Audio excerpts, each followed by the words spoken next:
Ministria e Infrastrukturës shpalli garën për të dhënë me koncesion ndërtimin e autostradës Milot-Ballre. Ky segment është pjesë e të ashtuqueturit Korridori Adriatiko-Jonian, ose siç njihet ndryshe Korridori Blu, të cilin qeveria ka vendosur që ta ndërtojë të gjithin me koncesion. Deri tani qeveria shqiptare ka tenderuar 3 segmente të këtij korridori.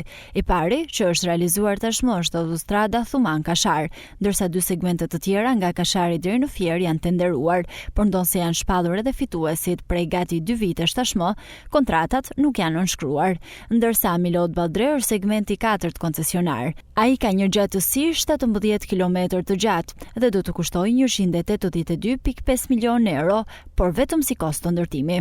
Nëse përfshihet edhe kostoja e projektimit, ato të mirëmbajtjes dhe të operimit, investimi privatit është parashikuar 365 milionë euro për të gjithë periudhën 35 vjeçare të koncesionit.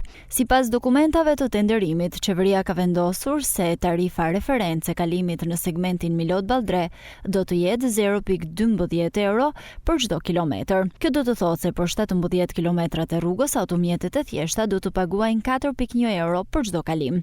Kjo e bën këtë aks një nga më të shtrenjtit në Europë, ndërkohë që edhe në vendet e zhvilluara të Bashkimit Evropian, tarifa e kalimit është 0.7 euro për kilometër, ose gati 2 herë më lirë. Sipas të dhënave në dokumentet e tenderimit për Milot-Ballre, parashikohet që privati të ketë një kosto prej 365 milionë euro pa TVSH. Por kjo shifër nuk përfshin koston e kapitalit dhe fitimin e tij.